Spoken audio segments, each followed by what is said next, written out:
Assalamualaikum warahmatullahi wabarakatuh. Perkenalkan, nama saya Siska Yunita Cahyaningrum dengan NIM 212070058 dari Prodi Tadris Bahasa Indonesia. Di sini saya akan menjelaskan tentang salah satu materi dari mata pelajaran Bahasa Indonesia kelas 11, yaitu teks karya ilmiah. Mungkin kalian sudah tidak asing lagi ya dengan teks karya ilmiah karena kalian sudah mempelajarinya di bangku SMP. Nah, sekarang kalian akan mempelajarinya lagi nih di bangku SMA. Apa sih teks karya ilmiah itu? Teks karya ilmiah adalah karya tulis yang berisi informasi tentang fenomena atau peristiwa yang berdasarkan kisah nyata atau fakta. Namanya juga karya ilmiah ya.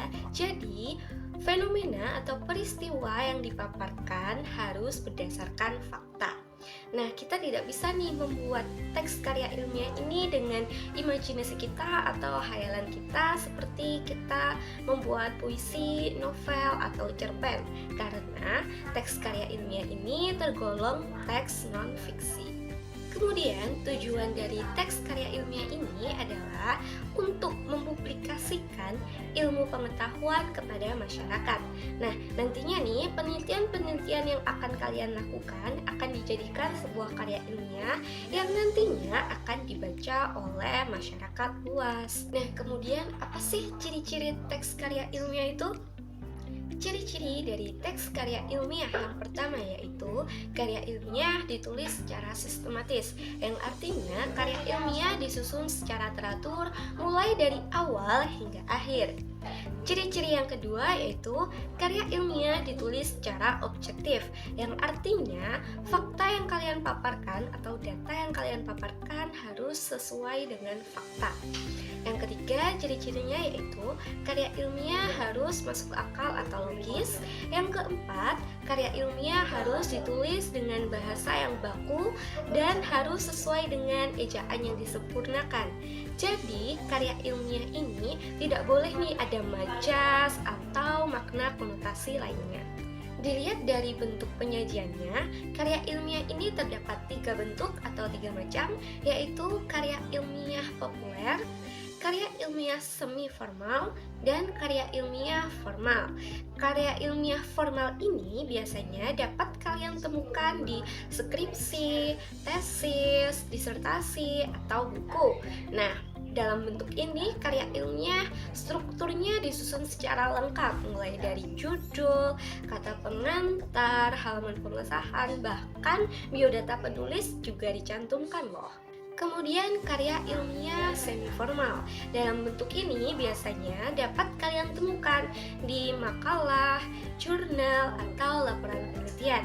Di sini struktur karya ilmiah juga lengkap, tapi tidak lengkap banget seperti karya ilmiah bentuk formal. Kemudian yang terakhir ada karya ilmiah bentuk populer. Pada bentuk populer ini, karya ilmiah ditulis secara singkat dan tidak mempunyai struktur. Namun, karya ilmiah harus ditulis dengan bahasa ilmiah juga ya. Biasanya kita dapat menemukan karya ilmiah bentuk populer ini di media massa seperti koran, majalah, dan situs internet. Baik, kita lanjut ke struktur teks karya ilmiah. Setiap teks selalu mempunyai struktur, begitupun juga karya ilmiah. Struktur karya ilmiah yang pertama yaitu ada judul. Nah, judul ini harus ditulis secara lengkap, jelas, dan tentunya harus mencerminkan isi dari karya ilmiah kalian. Kemudian, struktur yang kedua ada pendahuluan. Di dalam pendahuluan ini terdapat latar belakang yang isinya nanti akan memaparkan permasalahan yang kalian inginkan. Kemudian ada rumusan masalah. Di rumusan masalah ini berisi kalimat pertanyaan tentang permasalahan yang kalian pilih tadi. Kemudian ada tujuan penelitian, dan yang terakhir ada manfaat penelitian. Jadi di pendahuluan ini terdapat 4 elemen, yaitu latar belakang, yang kedua rumusan masalah, yang ketiga tujuan penelitian, dan yang keempat manfaat penelitian. Baik, kita lanjut ke struktur karya ilmiah selanjutnya, yaitu kerangka teoritis. Nah, kerangka teoritis ini berisi penjelasan-penjelasan atau kutipan dari para ahli. Kemudian, struktur selanjutnya ada metodologi penelitian. Di sini kalian memaparkan tentang bagaimana cara kalian melakukan penelitian tersebut, seperti tahapannya bagaimana, subjeknya apa, objeknya apa, dan lain sebagainya. Struktur selanjutnya yaitu ada pembahasan. Di dalam pembahasan ini, kalian memaparkan tentang solusi dari permasalahan kalian atau pembahasan dari rumusan masalah yang kalian buat tadi. Nah, jadi di pembahasan ini berisi solusi atau kalian bisa mengemukakan argumen dari kerangka teoritis. Nah, di dalam pembahasan ini juga bisa kalian isi dengan tabel atau gambar untuk mendukung penelitian kalian. Struktur selanjutnya ada simpulan dan saran.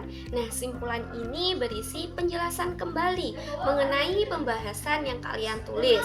Kemudian ada saran. Nah, saran ini berisi tentang saran untuk kemajuan penulis selanjutnya.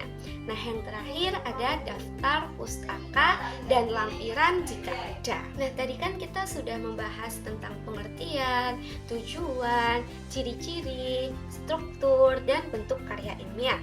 Sekarang kita akan membahas tentang langkah-langkah dalam menulis karya ilmiah. Langkah-langkah dalam menulis karya ilmiah yaitu ada 5. Yang pertama ada memilih topik, yang kedua menentukan tema, yang ketiga menyusun kerangka tulisan. Mengapa menyusun kerangka tulisan sangat diperlukan? Karena nantinya agar karya ilmiah yang kalian tulis itu terstruktur dengan teratur, mulai dari awal sampai akhir. Yang keempat, mengumpulkan sumber data dan materi. Nah, kalian bisa mendapatkan sumber data dan materi ini dari berbagai jurnal, artikel, atau situs internet. Dan langkah yang terakhir yaitu mengembangkan kerangka tulisan menjadi sebuah karya ilmiah yang utuh, mulai dari judul sampai daftar pustaka. Sekian pembelajaran kita hari ini tentang karya ilmiah. Apabila ada kesalahan dari kata-kata saya dan apabila kurangnya dari materi saya mohon maaf. Wassalamualaikum warahmatullahi wabarakatuh.